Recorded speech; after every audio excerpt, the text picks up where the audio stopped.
अब इस वक्त सबसे ज़्यादा जो जुहैर साहब शिकायत कर रहे हैं वो ये कर रहे हैं कि बच्चे को क्वेश्चन दो और बच्चा जो है अपने रजिस्टर में ढूंढने जा रहा होता है। वजह क्या है? अगर तुम रेगुलर आ रहे हो फिजिकल मेरे पास, तो आज का क्लास वर्क और जो होमवर्क करके आए हो 2.4 का वो चेक होता। अब जारी बात है गैप बड़ा होता आपका, तो हम टेक्निकली एक दिन में 2 काम चेक करते हैं। तो 2 दिन के गैप के बाद कितने काम चेक होंगे? 4। आज का क्लास वर्क, देन जो होमवर्क करके आए हो आप, कल जो आपने क्लास घर पे ली थी जुमे को, देन उसके बाद जुमे की क्लास का क्लास वर्क, वो हमने नहीं मंगवाया। पहले हम मंगवा लेते थे मोबाइल पे, हमने नहीं मंगवाया इसलिए हम फिजिकली देखेंगे। एंड देन कल जुमे की क्लास में तुम आते यहाँ पे तो होमवर्क भी तो करके आते, वो भी। अब बच्चे से क्लियर कह रहे हैं एक्सरसाइज 2.4 का नवा सवाल और ढूंढने जा रहा है। तो मैंने जुहैर को, कल शाम को हमारी जुहैर से बातचीत हो रही थी, तो हमने जो मसाइल है वो पेश किए। तो मैंने कहा जो बच्चा 30 सेकंड से ऊपर ढूंढ रहा है उसको बिठा दो और सबसे आखिर में उसका काम चेक करो। बेटा आपका इंडेक्स शानदार होना चाहिए, आपका इंडेक्स इंडिकेट करे, आपका इंडेक्स इंडिकेट करे कि आप क्या हैं, किस लेवल पे काम कर रहे हो।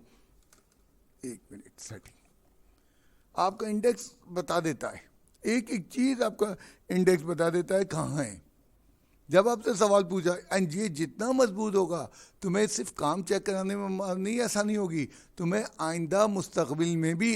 अभी देख लो पहला चैप्टर है, हम मुकम्मल तो दूर तक नहीं कर पाए और रजिस्टर कितना भर गया है। तो प्रॉपर इंडेक्सिंग आपके लिए ज़रूरी है, एंड ये प्रॉपर होगी तो आप फट से काम देख देंगे।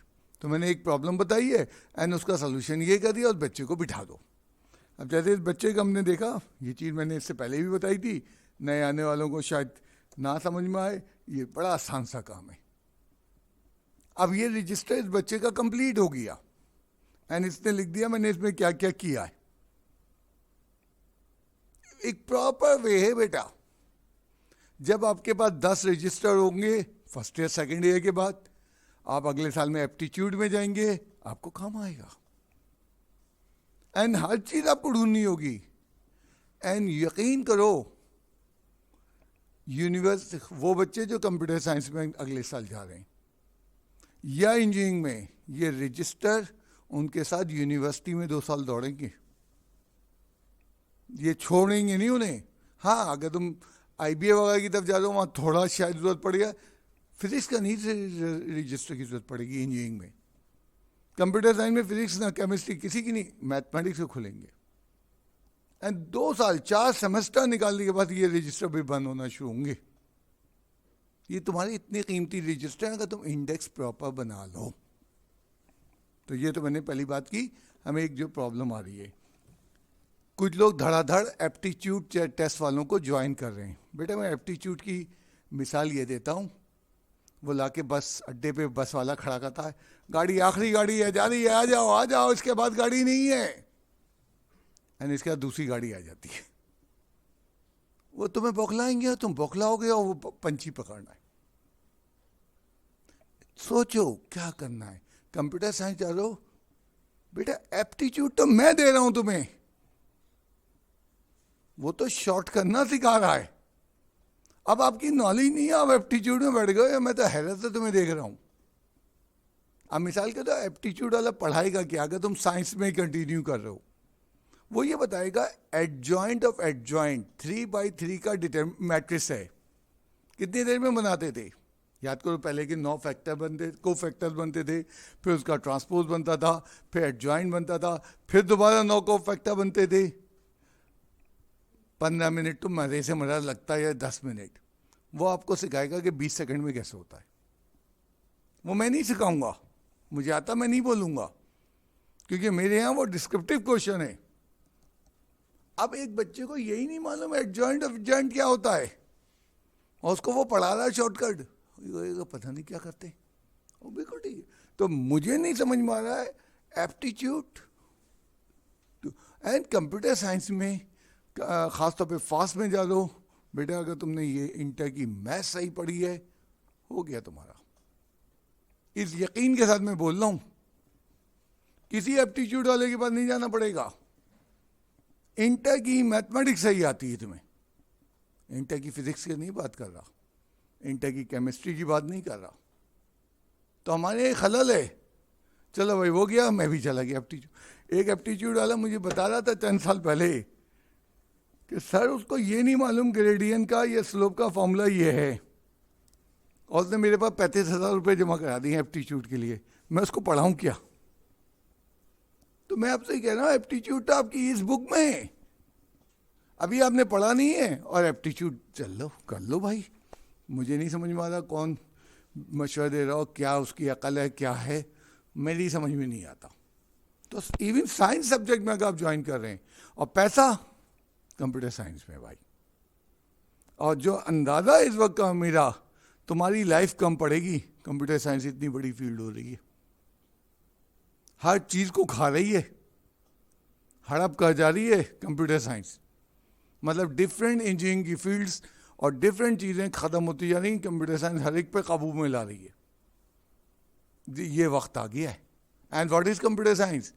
ये जो तुम ब्रेन लेके घूम रहे हो ना अपने कंधों पे, बहुत बड़ा सारा वजन, इसका मैक्सिमम यूज करना है। सबके पास है वो चीज मौजूद, और तगड़ा किस्म का उसका यूज करना है।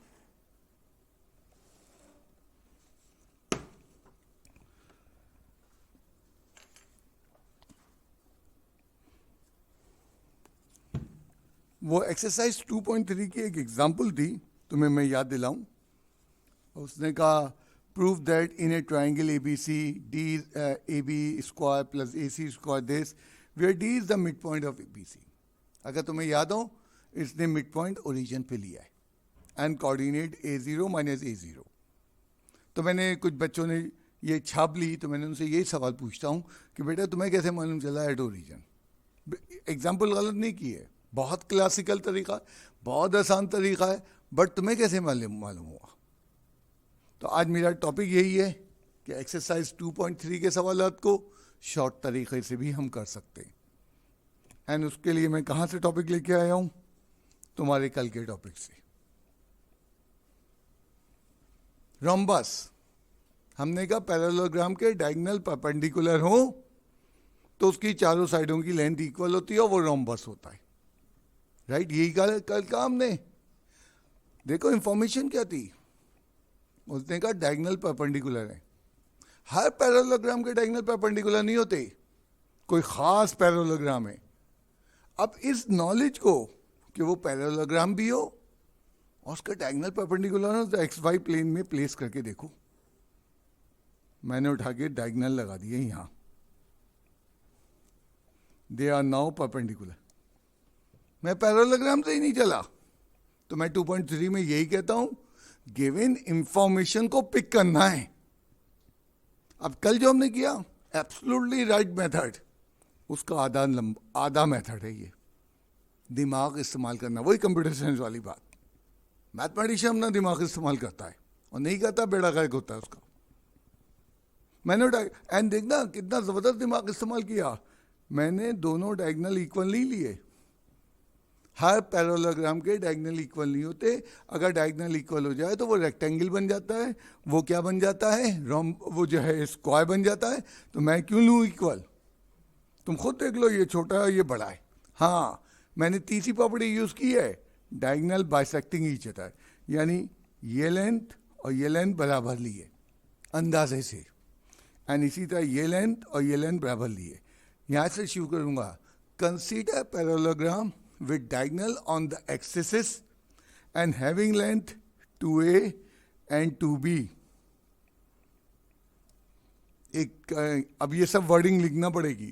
कल वाले सवाल में इतनी सी वर्डिंग लिखी थी, consider parallelogram with the following vertices. आज हमने लिखना है consider parallelogram with diagonal on the axis having length 2a 2b and they bisecting each other at origin। diagonal bisect कर रहे हैं तो वो bisecting point origin पे। hence the coordinate of this point, इस point के coordinate क्या होंगे? a,0, क्योंकि आधा, और इस point के coordinate क्या होंगे?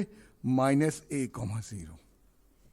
क्योंकि वो मिड पॉइंट है, ये इधर लेंथ है तो उधर भी लेंथ, एंड सिमिलरली ये लेंथ क्या है 0, B, 0, A, B, C, D, and then इनको मिला दिया। अब मुझे कंडीशन प्रूफ ही नहीं करनी, जो गिवन कंडीशन थी वो मैंने अवेल कर ली। अब क्या करना मालूम, इतना सा काम है, लेंथ ऑफ ए बी निकालो डिस्टेंस फॉर्मूले से, मैं नहीं निकाल रहा हूं, वो ये निकल के आएगा length of A B. Length of उसके बाद ए बी के बाद बी सी निकालो डिस्टेंस फॉर्मूले से, आराम से x1 y1 बताना, x2 y2, वो यही निकल के, no need of condition. C D और ए डी सब बराबर आ जाएंगे, आखिर में लिख देना as length of four sides are equal, hence it is a rhombus. लेकिन 4 लाइन की इंग्लिश लिखनी है। Consider a parallelogram with diagonal on the axes and they bisecting each other at origin having length of one diagonal 2a and the other 2b, so the coordinates will be such and such। वो पूरी ये लिखनी English, English नहीं लिखोगे 2 number उड़ जाएंगे, 8 number का सवाल है। इसी तरह 2.3 में भी चंद सवालात कंडीशन वाले छोटे हो सकते हैं, आने वाली कल और जो नेक्स्ट 2 क्लासेस हैं उनमें डिस्कस करूंगा।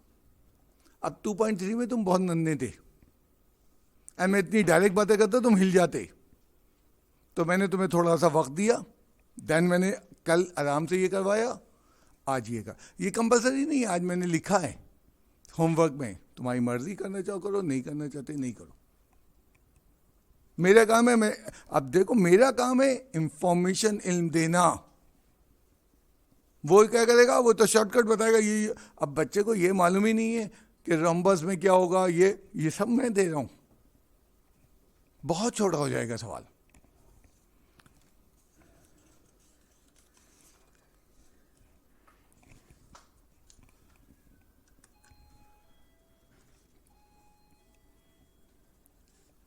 ये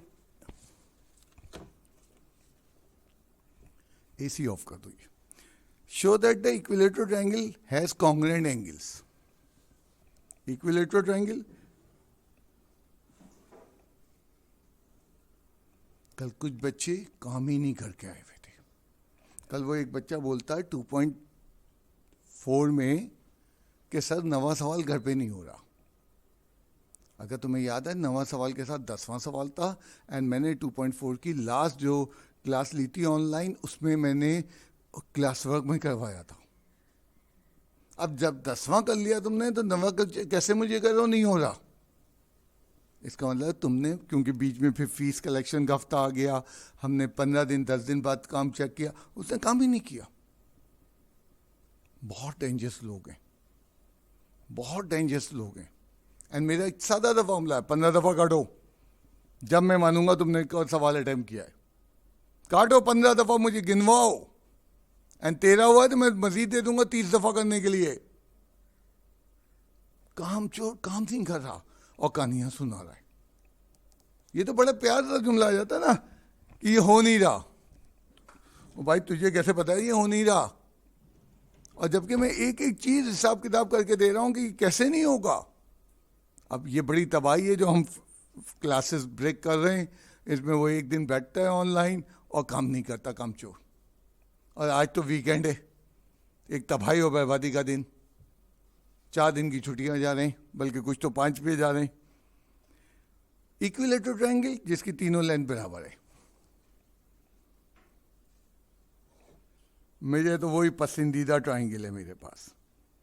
ये वाई एक्सिस या एक्स एक्सिस है, एंड कौन सा पसंदीदा ट्रायंगल है, बी A,0 C कल एक निकम्मा इस पॉइंट को क्या ले रहा है, इस पॉइंट को ले रहा है A,C A,B। ओ भाई on the X axis matrix से पढ़ते चले आ रहे हो, on the X axis y 0 होता है, ये A,B कहां से हो जाएगा? और कल वो जो मैंने काम दिया था उसको करे जा रहा और काटे जा रहा। 1 घंटे बाद देखा, जब जाके उसको समझाया, यार तू क्या कर क्या रहा, और 2.3 कर चुका है। एक्चुअली वो घर में एक रिवीजन नहीं कर रहा। अब एक बहुत बड़ा मुसीबत आ गई है रिवीजन, क्योंकि अगले हफ्ते हम टेस्ट का अनाउंस करने जा रहे हैं चैप्टर 2 का फुल। रिवीजन करना नहीं है, और उसके बाद रिवीजन। अब ये कैसे ए कॉमा बी हो जाएगा? On the X axis Y 0 होता है।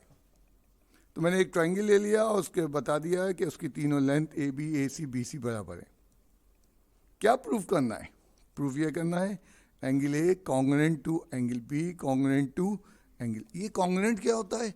कॉन्ग्रुएंट का मतलब ज्योमेट्री में ये होता है they are equal in magnitude and they are looking similar. Equal भी है और क्या है, एक जैसे भी हैं। तो हम अलजेब्रा में तो कहते हैं इक्वल्स, ज्योमेट्री में कहते हैं कॉन्ग्रुएंट। तो कॉन्ग्रुएंट के कोई नए मायने नहीं है, हम सब जानते हैं। अगर तीनों साइडें इक्वल हो, इक्विलेटरल ट्रायंगल हो, तीनों एंगल 60-60, वो नहीं कह रहा 60 लाइए, वो कह रहा तीनों इक्वल लाइए। कंडीशन दी है। लंबा काम है, पहले तीनों लेंथ निकालूंगा, फिर ए बी को ए सी से कंपेयर करूंगा, पहली कंडीशन। देन इन दोनों को कंपेयर करूंगा, दूसरी कंडीशन। इन दोनों को कंपेयर करूंगा, 3 कंडीशन बनाऊंगा। कंडीशन ज़्यादा बन रही हैं, और फिर चलेंगे स्लोप निकालेंगे और एंगल निकालेंगे, एंगल पे वाई। तो पहले लेंथ निकाल लें, length of A B. Please कोई सवाल है आप खामोश ना बैठिए, आपको सवाल पूछना बिल्कुल आपका राइट है।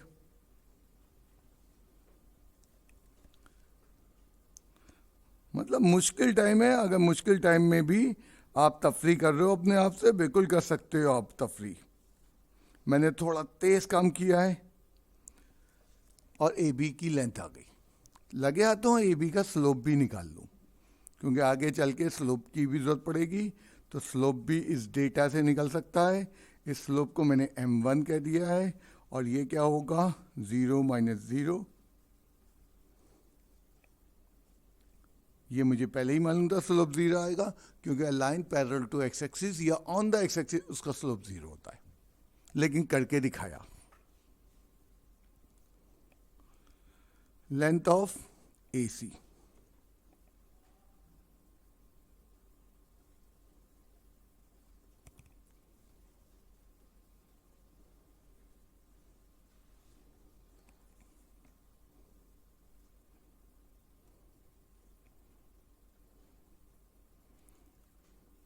m2 = मैंने 2 चीज़ें लेंथ और स्लोप निकाल दिया और मेंशन कर दिया फिगर पे, भूलो ना। d/2 नहीं है, c है, शाबाश। लेंथ ऑफ क्या है मेरे पास, BC।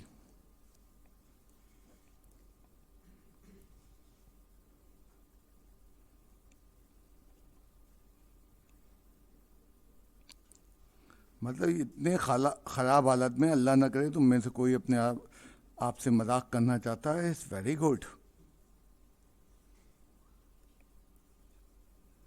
मैंने ज़रा लेंथ तेज़ी से निकाली है, तुम पूरा डेटा दिखा देना, x1 y1 x2 y2। And slope m3 भी मैं निकालना चाहूँगा, m3 = d - 0 c - a and m3। And मैंने फिगर में भी मेंशन कर दिया। पहले मैं एंगल नहीं निकाल सकता, क्योंकि एंगल जब निकालूंगा वो इक्वल नहीं आएंगे। पहले मुझे कंडीशन निकालनी है, एंड कंडीशन में मेरे पास कई चॉइसेस हैं। ए बी ए सी अगर इक्वल हो, ए बी क्या है, ए सी क्या है, √c² + d², squaring both the side. ये मेरी पहली कंडीशन आ गई है। मालूम नहीं ये यूज़ होगी या नहीं। अमूमन नहीं होता था, एक कंडीशन बनती थी, काम ख़त्म हो जाता था। जैसे कल तुमने देखा डायगोनल परपेंडिकुलर से, यहाँ 3 कंडीशन बनेंगी। दूसरी कंडीशन क्या है, AC एंड BC इक्वल ले लें। व्हेन AC = BC है। AC की लेंथ हमारे पास क्या थी, वो थी c² + d²। BC की लेंथ हमारे पास क्या आ गई, हमारे पास a² c² + d² माइनस क्या होगा 2AC। square on both sides, c squared a square is equals to a square plus c square plus d square minus 2ac and c squared a square cancel हो गया. a square minus 2ac is equals to 0. a common आ गया. a minus 2c and this implies a is equals to 0. This implies a minus 2c and a is equals to 2c and यहाँ लिख दिया not possible. क्यों लिख दिया not possible? अगर ए zero हो जाए तो इन दोनों पॉइंट के वर्टेसेस सेम हो जाएंगे और ट्राइंगल में दो पॉइंट अगर सेम हो जाएं तो वो ट्राइंगल नहीं होता. तीन नॉन अलग अलग पॉइंट होने चाहिए. तो ये हमारी कंडीशन बन गई. A is equals to 2c. And last condition सारी बना लो. क्या मालूम जंग में कौन से हथियार की जरूरत पड़ गया है? तुम्हें थोड़ी मालूम. अभी मैदान जंग में उतरोगे जब पता चलेगा कि यहाँ ये हथियार चलाना था. तो घर से लेके सारे हथियार निकलो ना. ए अगर तुम्हें याद आए पहली लेंथ ए बी की ए आई थी एंड बी सी की लेंथ लंबी चौड़ी आई थी. क्या थी?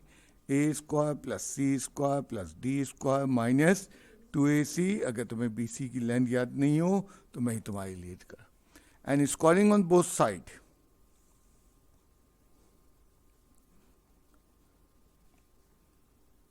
they will cancel out. And क्या हो जाएगा? C square plus D square is equals to 2ac. ये मेरी तीसरी कंडीशन बन गई. ये दूसरी बन गई. बस अब मुमकिन है तीनों इस्तेमाल हो, मुमकिन इनमें से दो इस्तेमाल हो, मुमकिन इनमें से एक इस्तेमाल हो. इस्तेमाल क्या करना है? मुझे एंगल निकालने. अब चलते हैं एंगल ए पे. मैंने बताया जिस एंगल निकालना है उस पे एंटी क्लॉकवाइज डायरेक्शन बता. वो बच्चा कहना है सर ये तो हमने अपनी मर्जी से ट्राइंगल लिया. बिल्कुल नहीं अपनी मर्जी से लिया है. ओरिजिन को ओरिजिन पे लिया है. Point on the X axis को एक्स एक्सिस पे लिया. अब तुम यहाँ नहीं लेना है तो यहाँ ले लो या यहाँ ले लो. और ये फर्स्ट क्वाड्रेंट का पॉइंट है, यहाँ नहीं लेना, यहाँ ले लो, यहाँ ले लो, यहाँ ले लो. तो हर ए बी सी अपनी पोजीशन पे. वहाँ कल हम न्यूमेरिक वैल्यू में देख रहे थे 6,3 2,-5. यहाँ पे इन वैल्यूज में बिल्कुल सही. अब ये point on the Y axis नहीं है जो हमको कहीं गलत कहें. ये फर्स्ट क्वाड्रेंट में एनीवेयर हो सकता है ये पॉइंट. आप फॉर्मूला लिखो टेंजेंट एंगल ए का एंटी क्लॉकवाइज डायरेक्शन में. TO2 से चलते हैं जिधर एरोहेड है M2 from 1 plus M1 M2. Tangent angle A M2 मेरे पास कितना आया था? कुछ याद हो तुम्हें? D/C minus 0 1 plus D/C multiply by 0. Tangent angle A is equals to D/C upon 1 क्योंकि 0 मल्टीप्लाई हो गए. 1 की अहमियत नहीं होती. Tangent inverse of. उसने कहीं नहीं कहा एंगल 60 डिग्री का लाइए. उसने कहा तीनों एंगल बराबर आएंगे. मैंने पहला एंगल निकाल लिया और इत्तेफाक से पहला सादा था. इसमें कोई कंडीशन मुझे ज़रूरत नहीं पड़ी. वो जो मैंने 3 बना रखी हैं. Angle B tangent of angle B anti clockwise direction. जाके वर्टेक्स पे खड़े हो, सीधे जाओ और घूम जाओ. एरोहेड बड़ा क्लियर लगाओ. आज तुम एग्जाम्पल करके आओ. उसने एरोहेड क्लियर लगाया एग्जाम्पल में भी. Angle B 2 minus M3. बड़ा अच्छा फॉर्मूला है. फ्रॉम 2 से चलता है. Tangent angle B. पहला स्लोप तो 0 था मुझे याद है. और दूसरा स्लोप क्या था? D/.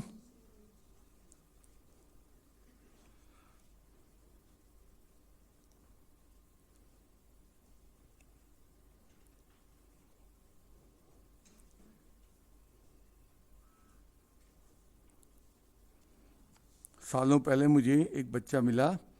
सुबह सुबह घर वालों ने कहा पूरी खाना है. तो मैं इतवार की सुबह गया हुआ था पूरी ख़रीदने के लिए. तो वहाँ मिला तो मुझे सलाम दुआ की. पुराना स्टूडेंट था, मैं पहचान नहीं पाया. उसके बाद उसने कहा कि सर मैं फ़ला BCom वगैरह कर रहा हूँ. सर खुदा रहा बच्चों को समझाएं. बड़ा कीमती टाइम होता है इंटरमीडिएट. अब मुझे शदीद अफसोस में हूँ खुदा, मैंने कहा बेटा ऐसा करो, अगर तुम में हिम्मत है आ जाओ मेरे सेशन टाइम में, मैं तुम्हें खड़ा कर दूं, तुम समझा दो।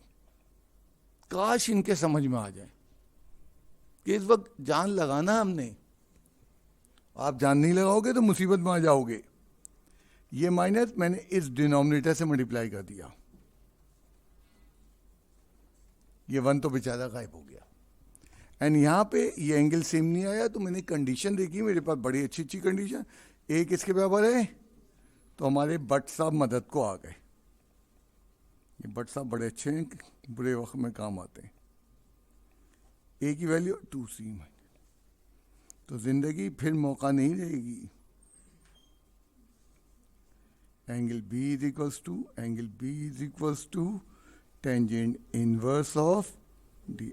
उसने कहा कॉन्ग्रुएंट, तीनों एंगल बराबर आएंगे। तो वो जो कंडीशन है कंडीशनल का, अगर बराबर होगा ट्रायंगल तो तीनों एंगल बराबर होंगे। एंड लास्ट एंगल रह गया हमारा,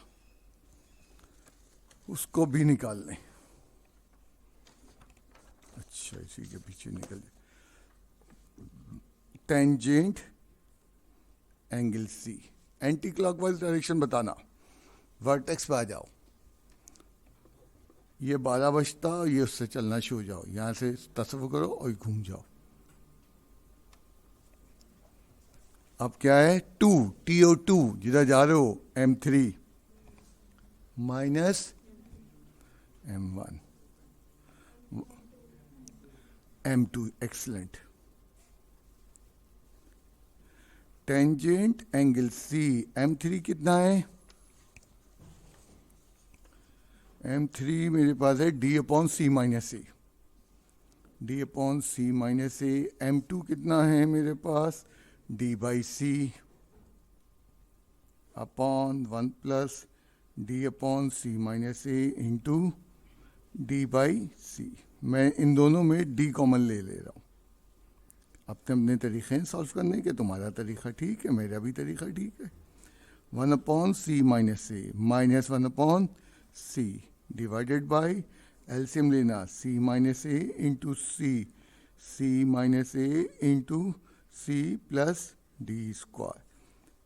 tangent angle C is equals to D मैंने कॉमन ले लिया है, एलसीएम लेना है, A minus C into C minus A, bracket बाद में खोलेंगे, इत्मीनान से वक्त आने दो। 3 को मल्टीप्लाई किया, C square minus AC plus D square, A minus C into C।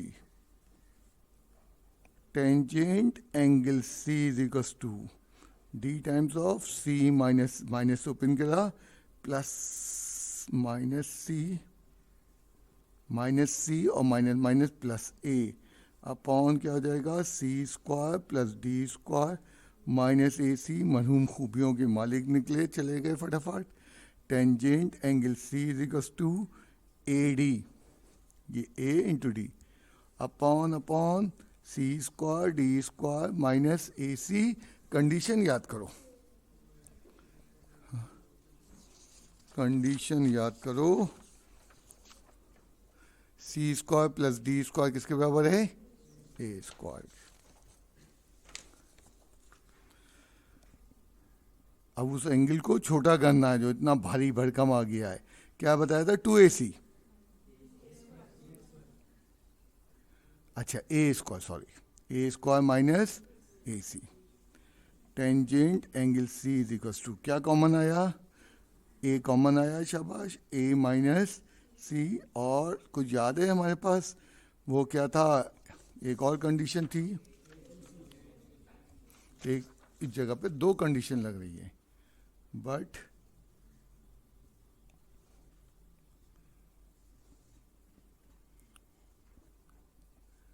एक इसके बराबर है। इसके और भी तरीके हैं, शायद तुमने डिफरेंट तरीके से किया हो, अगर तुमने किया है प्लीज मुझे शो कर देना। इसका एक बड़ा शॉर्ट तरीका भी है, तुमने शायद किया हो, मुझे बता देना। मैं बस क्यों पूछता हूँ, क्योंकि मुझे हर चीज़ नहीं आती, पूछता हूँ तुमसे। जब तुमने किया तो तुम जवाब दोगे, और छापा तो छापने वाला फिर शर्मिंदा हो जाता है। ओके, तो आखिर में लिख देना as three angles are equal, hence they are congruent. अब ये बड़े सवाल हैं, 8 नंबर के हमारे उसमें आता है, चैप्टर 2-3 से एक सवाल हिट होता है, कहीं हो जाए। अब 2.3 नहीं पढ़ी, ये सवाल छूटा हुआ है।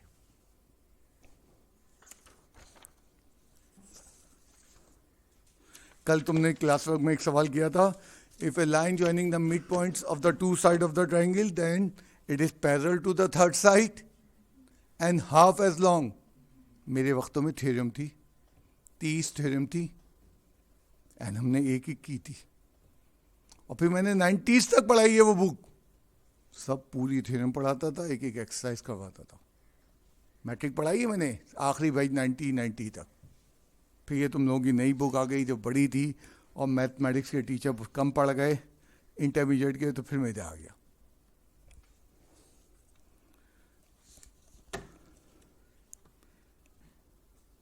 ये हम कौन सा चैप्टर पढ़ रहे हैं? चैप्टर 2 पढ़ रहे हैं। टाइटल क्या है इस चैप्टर का? जोर से बोलो।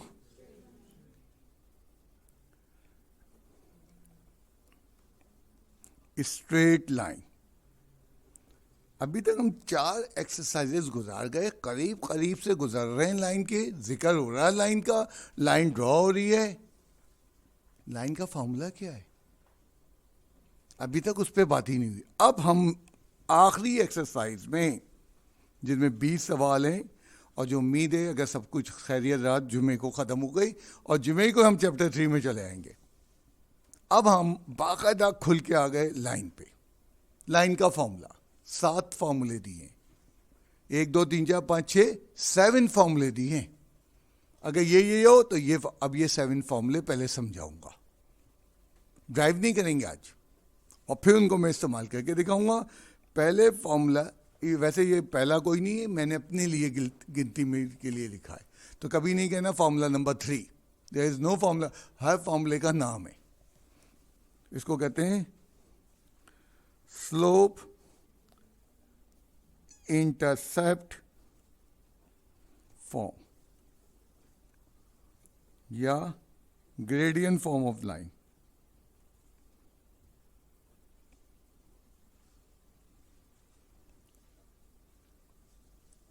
क्या सूरत हाल है?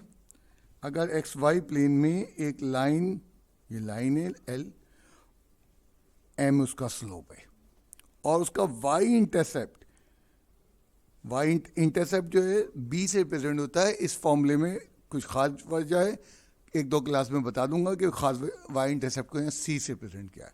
पूरी बुक में 2.4 में हमने गलत नहीं पढ़ा, वाई इंटरसेप्ट बी से रिप्रेजेंट होता है। ये कोई खास फॉर्मूला है, इनमें याद रखना Y intercept.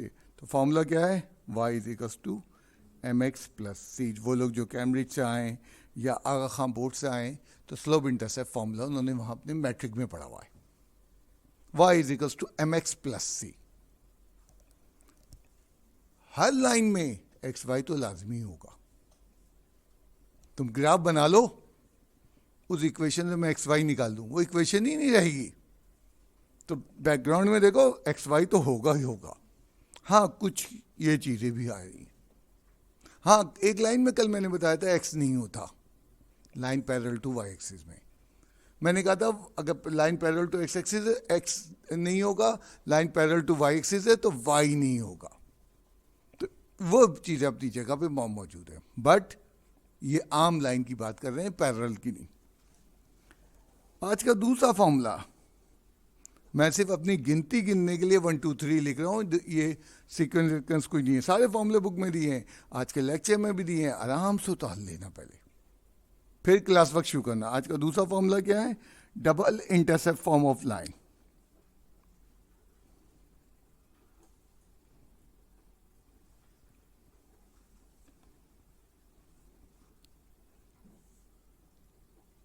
Double intercept form of line, x y axis, ये ओरिजिन, ये एक्स इंटरसेप्ट है, ये वाई इंटरसेप्ट। देखो यहाँ लौट के बुद्धू घर को वापस आ गए, वाई इंटरसेप्ट को बी कहने लगे। ये खास इक्वेशन है, और क्या वजह है कि इसको सी कहा जाता है, इस पे मैं 1-2 क्लासेस में मैच्योर हो जाओ तो फिर मैं इस पे बात कर दूंगा। फॉर्मूला क्या है, y upon b, double intercept form of line.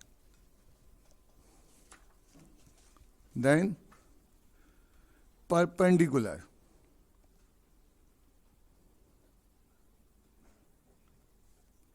Form of line. अब वो जो आवाजें आ रही थी वो बंद हो जाएंगी. हमारा इंटर उस तुम्हारे कैमरे से और उससे बहुत बड़ा है. परपेंडिकुलर या नॉर्मल फॉर्म ऑफ लाइन. अब डिफरेंट सिचुएशन है.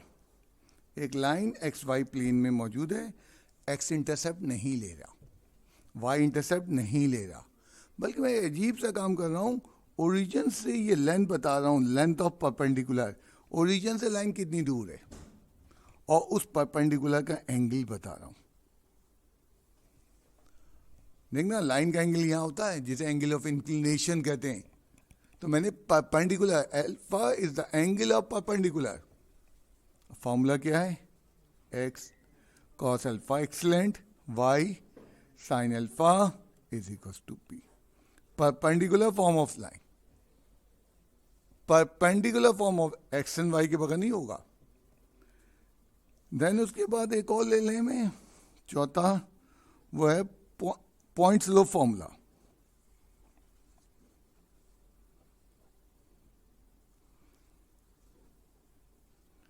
पॉइंट स्लोप फॉर्मूला क्या होता है, लाइन पास कर रही है एक्स वाई प्लेन में, इसका स्लोप दिया है. लाइन पे हजारों लाखों पॉइंट पाए जाते हैं, उनमें से कोई एक पॉइंट गिवन है. पॉइंट गिवन है, स्लोप गिवन है. फॉर्मूला है y minus y one M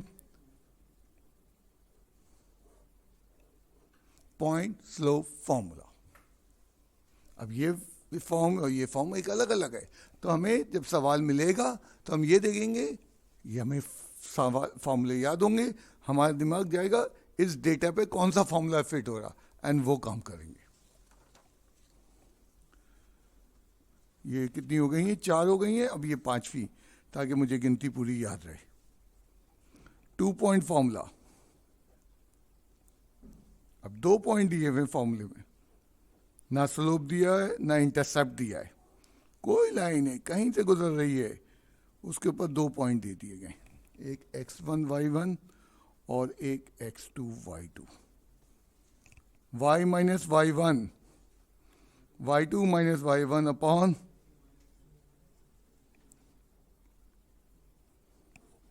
तो उसको कहते हैं 2 पॉइंट फॉर्मूला. और छठा क्या है, line parallel to x axis. गौर करना, एक्स वाई प्लेन में ये लाइन है, हमारे पेन ने इनकार कर दिया. ये लाइन है एक्स वाई प्लेन में, ये लाइन है पैरेलल टू एक्स एक्सिस. ये लाइन जो कट कर रही है वाई एक्सिस को कट कर रही है, this is called y intercept. And इसका फॉर्मूला क्या होगा, बड़ा सादा सा फॉर्मूला होगा, y माइनस बी. तो कल मैंने बात की थी, एक्स एक्सिस के पैरेलल है वाई की टर्म, सॉरी एक्स एक्सिस के पैरेलल है एक्स की टर्म नहीं होगी, वाई एक्सिस के पैरेलल है वाई की टर्म. तुम देख लो फॉर्मूले में ही नहीं है. एंड आज का आखिरी formula, a line parallel to y axis. क्या फॉर्मूला होगा इसका, एक्स वाई प्लेन में ये लाइन एंड ये एक्स इंटरसेप्ट है, एक्स एक्सिस को का, इसका फॉर्मूला होगा x minus a equals to. Line parallel to y axis में वाई की टर्म होती नहीं. एंड इसी को कहते हैं line parallel to x axis को, और क्या कहते हैं, line perpendicular to y axis. तो एक ही लाइन के 2 नाम हैं. Line parallel to y axis को क्या कहते हैं, ये परपेंडिकुलर है एक्स एक्सिस के, और पढ़ते हैं line perpendicular to x axis. अब तुम घबरा रहे होगे कि आज का टॉपिक सबसे आसान टॉपिक है इतने दिनों में जो हमने पढ़ा. तुम घबरा रहे हो 7 फॉर्मूले, नहीं घबराओ, तुम्हारे बुक वाले यहाँ बहुत अच्छे, जिनकी पढ़ाई कर रहा हूँ आज उनकी तारीफ कर रहा हूँ। पहला सवाल एक्सरसाइज का 2.5 का 15 पार्ट, दूसरे में 10 पार्ट। जब वो 25 सवाल करोगे तो मैं कभी नहीं कहूँगा फॉर्मूले रट लो। उन्होंने पहले डेटा क्वेश्चन दे के डट के तुम्हें फॉर्मूले रटवाए और उसके बाद वो आ जाए। यानी हमारे पास, अब मैं ला रहा हूँ सवाल देख के ये पिक करना है कि कौन से फॉर्मूला इसके ऊपर लगता है। आज की क्लास का अचीवमेंट हमारा ये है। अच्छा, मैंने क्या किया, जिस तरतीब से लाइन की इक्वेशन लिखी है अपने सवाल उस तरतीब से नहीं बनाए, ज़िगज़ैग बनाए।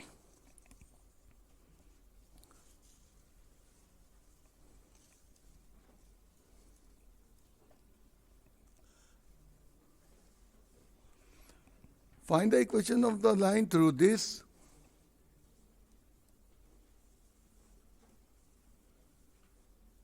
having slope। एक लाइन जिसका पॉइंट ये है और स्लोप ये है, कौन सा formula? Point slope formula. Excellent, point दिया और स्लोप दिया। एंड पॉइंट स्लोप फॉर्मूला क्या है?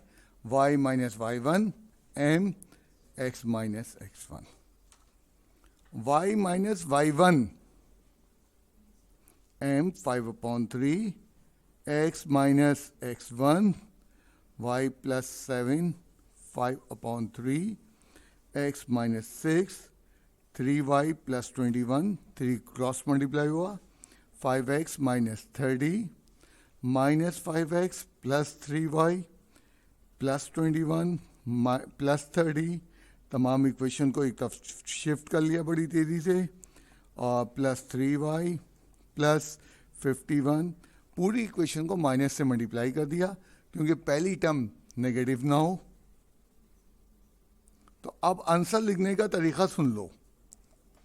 लाइन का आंसर हमेशा x की टर्म पहले होती है और पॉजिटिव होती है, देन y की टर्म। मैंने y के साथ पॉजिटिव नहीं कहा, नेगेटिव नहीं कहा, देन कांस्टेंट।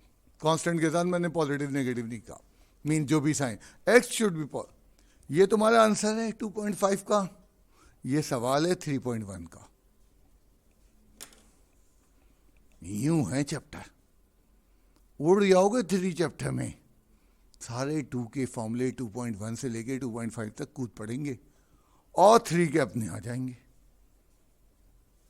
प्रैक्टिस करो बेटा, अब मुसीबत शुरू हो गई है। तो आंसर बुक में कुछ भी दिया हो आपको इस फॉर्म में लाना है।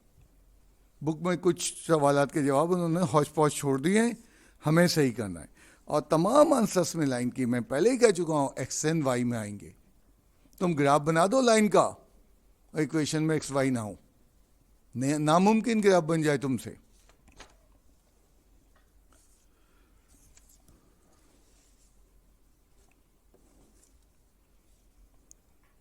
Find the equation of a line parallel to x-axis। A line parallel to x-axis में x की टर्म नहीं होती, तो उसका फॉर्मूला क्या होता था? A line parallel to x-axis का फॉर्मूला क्या होता था? y minus b. अब b के मालूमात दे रहा है, कैसे प्यार से दे रहा है। क्या कह रहा है? लाइन बिलो द ओरिजिन है, फिगर के नंबर नहीं है, बनाओ। 1 2 ये 11 यहां से गुजर रही है लाइन 11 यूनिट। इसका मतलब बी की वैल्यू, अब देखो कैसा मजे से उसने अल्फाज छपाए।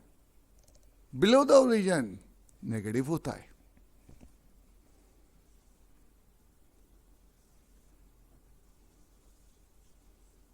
आंसर इसमें एक्स की टर्म आएगी नहीं क्योंकि ये line parallel to y axis है।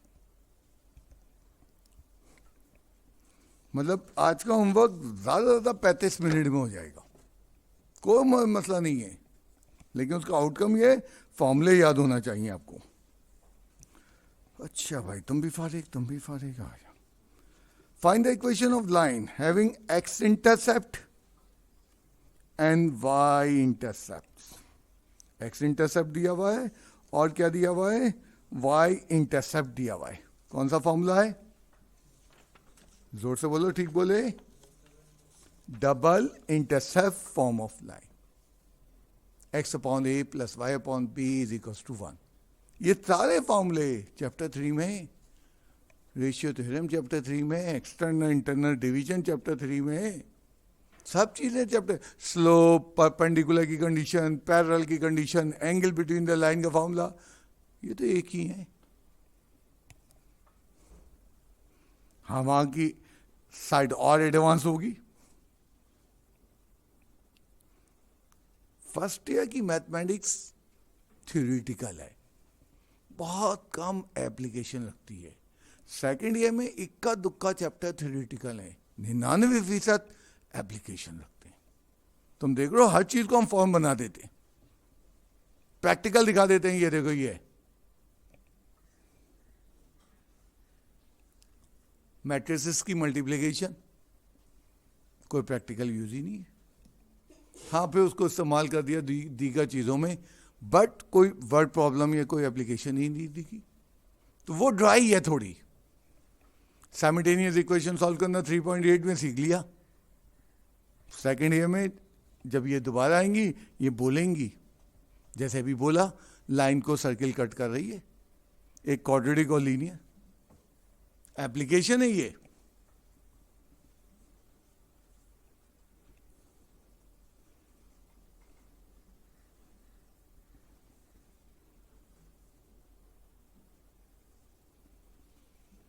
कुछ कह रहे हो?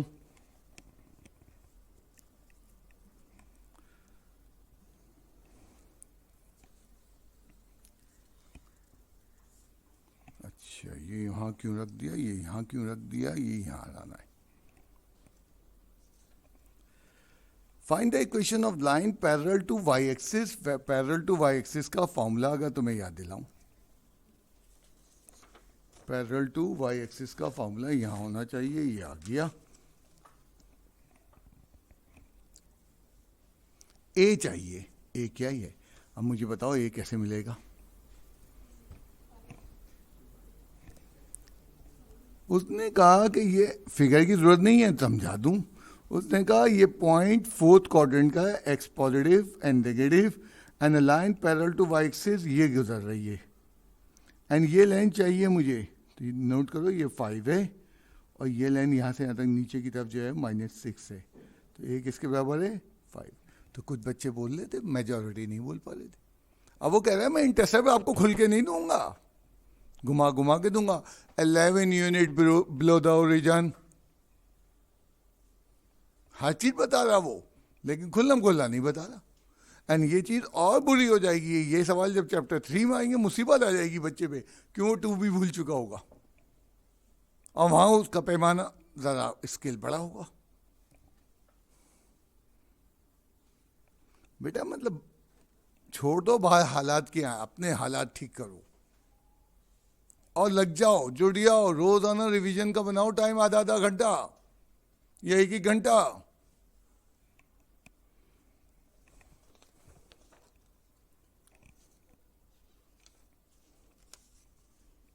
चलो पहले इसको निकाल दें।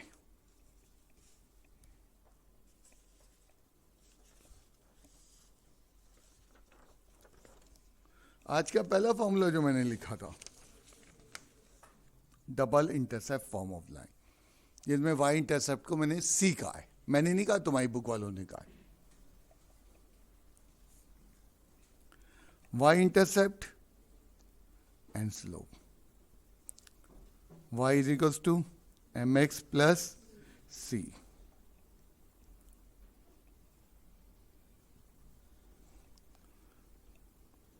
सिंप्लीफिकेशन तो बहुत आसान है, 7y is equals to 2x minus 42 minus 2x plus 7y plus 42। अब माइनस को खत्म करने के लिए पूरी इक्वेशन को माइनस से मल्टीप्लाई कर लो, या माइनस कॉमन ले तो बताते नहीं है, और करके सबकी साइन बदल जाती है। तो हमेशा इक्वेशन ऑफ लाइन का जवाब देते वक्त, क्वाड्रेटिक इक्वेशन बनाते वक्त, पहले वाली टर्म पॉजिटिव होती है, या एक्स की टर्म पॉजिटिव होती है। इसलिए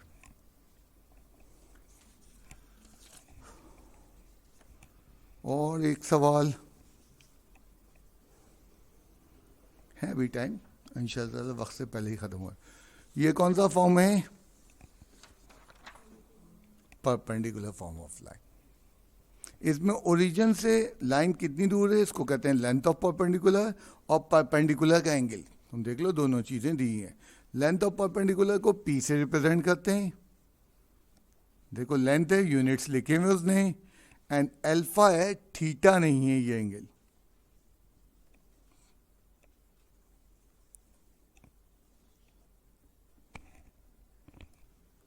x cos of 225 degree plus y sine of 225 degree p 12/√2। Cos 225 third quadrant का एंगल है, कैलकुलेटर बता देगा, नेगेटिव में आएगा, दोनों नेगेटिव में आएंगे। थर्ड क्वाड्रेंट में एक्स भी कॉस भी नेगेटिव होता है और साइन भी। इत्तेफाक से दोनों की वैल्यू सेम है। √2 मैंने एलसीएम लिया, -x -y। सिंप्लीफिकेशन आज लंबी नहीं मिलेगी, है इसमें अच्छी अच्छी, ज़्यादा नहीं मिलेगी अभी।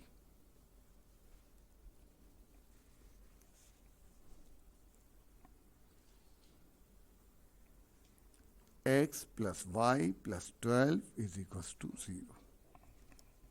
Equation of line in perpendicular form से लाइन वही बनेगी बेचारी मासूम सी।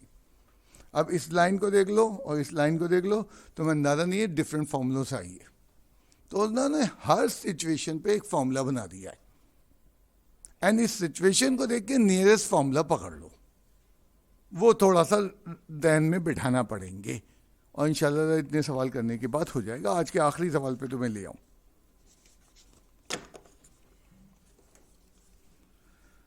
आखिरी सवाल कौन से उस फॉर्मेट पे बेटा? 2 पॉइंट फॉर्मूला। याद है कि तुम्हें 2 पॉइंट फॉर्मूले की क्या फॉर्मूला के फॉर्मेट थी? y2 - y1 upon x2 - x1 into x - x1। 2 point formula भी यहां कहीं मैंने लिखा हुआ होगा। 2 पॉइंट फॉर्मूला। तो आज सबसे पहले लेक्चर मिले, सुकून से लेक्चर उतारना, इंडेक्स में class work, homework, date, then ये सारे फॉर्मूले उतारना नीट एंड क्लीन। हो सके तो पेंसिल निकाल के मैंने फिगर बनाई बना लेना, देन क्लास वर्क पहले करना, फिर घर के गुना। ऑर्डर याद रखना अगर डांट नहीं खानी है तुम्हें। भाई जो काम ताजा ताजा हुआ पहले उसको कर लो।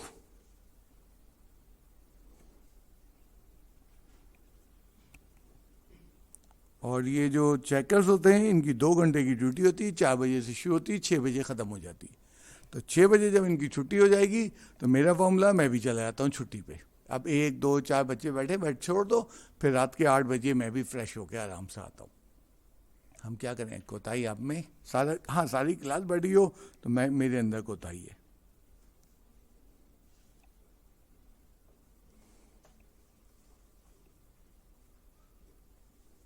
कल कुछ बच्चे बैठे हुए थे, बैठे रहो बेटा। अब हम कब तक बैठेंगे, हमें लिमिट तो बता दो ना।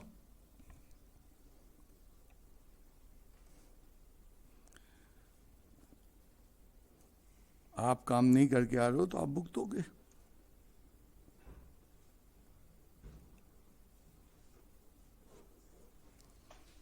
बड़े आराम से इक्वेशन ऑफ लाइन आ गई। वो एक बच्चे ने क्या किया, इसी सवाल पे उसने एक अल्टरनेटिव मेथड लगाया। उसने 2 पॉइंट से स्लोप निकाल लिए। इक्वेशन ऑफ लाइन निकालनी थी, वो चला गया स्लोप निकालने। क्या स्लोप निकाला उसने?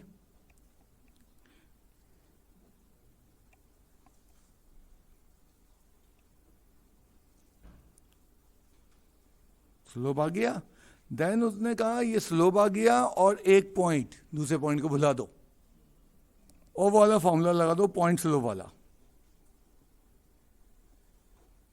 y - y1 m x - x1, sorry y1 जो है वो 3 है और x - x1 जो है वो 6 है।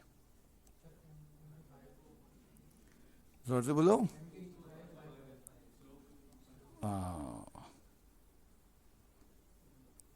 5 times of y - 3 cross multiply कर लिया। x minus 6.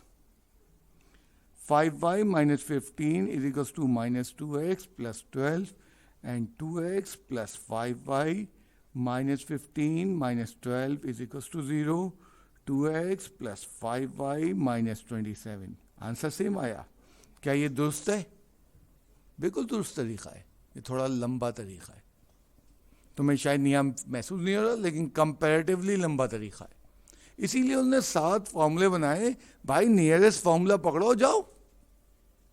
अब इसका नुकसान क्या होगा चैप्टर 3 में, जब हम इन फॉर्मूलों में कमजोर होंगे चैप्टर 3 में. अब ये मेथड जब हम चैप्टर 3 में इसका लाएंगे तो वो सवाल जो 1.25 पेज में हो रहा है वो 2.5 पेज में जाएगा. अभी नहीं महसूस हो रहा, अभी तो दुनिया बहुत छोटी है. इसी चीज को चैप्टर 3 में जब बड़े स्केल पे जब आया जाएगा और ज्यादा बच्चा भटक के दूर वाले फॉर्मूले पे चला गया तो दूर 1.25 पेज की दूरी हो जाएगी. टाइम लगेगा और गलती के इम्कानात बढ़ेंगे. तो कोशिश करो नियरेस्ट फॉर्मूला पकड़ो. खुदा ना करे सिचुएशन क्लियर नहीं हो रही, ठीक है, ये रॉन्ग नहीं है, सिर्फ लंबा है. तो मेरी क्लास यहीं पे एंड हो रही है. मैं अगेन वही क्लास में बोलूं, बेटा काम से लड़ने के लिए बने हो और ये करना पड़ेगा. तुम्हें अभी नहीं करना पड़ेगा. मैं तो फर्स्ट डे में भी एक बुरा जुमला कहता था, हर एक ने काम करना पड़ेगा. फर्स्ट डे में बुरा जुमला कहता था, भाई अल्लाह ना करे अगर यहाँ नहीं पढ़ोगे तो चपरासी बन के काम करना पड़ेगा. बेचारा चपरासी भी वैसी काम करता है जैसे वो अफसर एसी में बैठ के और रिवॉल्विंग कुर्सी पे कर रहा होता है. काम दोनों कर रहे होते हैं. ये डिसाइड होगा कि कुर्सी मिलेगी कि नहीं मिलेगी. बार बार मैं समझा रहा हूं. एंड कोई आप में ये नहीं है कि जनाब मैं दिमागी नहीं, दिमाग है. जब तुम चीटिंग के लिए दिमाग चलाते हो मुझसे, अम्मा अब्बा से या जिससे भी, इसका अंदर दिमाग है. बेटा तय आपने करना है. और आप समझें कि आइडियल टीचर है वो करेगा और मुझे आ जाए, नहीं आएगा. आप ख्वाबों की दुनिया से बाहर आए. ऐसा कोई टीचर नहीं है. मैं तो बहुत छोटा सा टीचर हूँ. ऐसा कोई टीचर नहीं है जो आपको यूं करेगा आपको यूं समझ में आ जाएगा. एक दिन समझ में आ जाएगा, 4 दिन नहीं आएगा. 4 दिन आ जाएगा, 16 दिन नहीं आएगा. आपकी मेहनत है. मैंने बताया अभी मार्च में मेरे पास वो बच्ची आई थी जब तुम कोरोना की वजह से बिल्कुल हम लॉकडाउन की तरफ जा रहे थे. तो कराची यूनिवर्सिटी की वो बच्ची थी, एमएससी उसने मैथमेटिक्स में किया था. First class, first position, gold medal and gold medalist. और साथ साथ जो है उसकी जो है वहीं कराची यूनिवर्सिटी में लेक्चरशिप भी कंफर्म कर दी थी उन्होंने. एंड वो चाह क्या रही थी, वो अपना गोल्ड मेडल मुझे पहनाना चाह रही थी. मैंने कहा मैं नहीं पहनूंगा, ये तुम्हारी मेहनत है. कहती है सर मैं मैट्रिक में इतना डरती थी मैथ से और अब मुझसे कैसे होता है इतना टिपिकल मैथ, मुझे समझ में नहीं आता. तो मैंने कहा एक्चुअली बात क्या, हमने गाइडलाइन दी. कहना नहीं आपने, मैंने कहा हमने गाइडलाइन दी, तुमने फॉलो की. दूसरा समझता 15 दफा काटना, सर ने मुझे बिला वजह मारा. बेटा ये 15 दफा काटना ही तुम्हें समझाएगा मैथमेटिक्स. तुम बहाने से चल लो, चलते जाओ. तुम चीटिंग कर रहे हो, करते जाओ. मेरा क्या नुकसान हो रहा है? तुम कभी वहीं जहां खड़े हो उससे नीचे पीछे चले जाओगे. काम काटना है, काम बार बार अटेम्प्ट मारना है. जब एक चीज दी गई है तुम्हारी एबिलिटी है, ये पहला बिलीव कर लो. और तुम ये बिलीव कर रहे हो कि मैं उस आइडियल टीचर से पढ़ रहा हूं जो करेगा मैं छाप लूंगा. बेटा तुम बहुत बड़े बेवकूफ हो. ठीक है, कोई सवाल? ओके फिर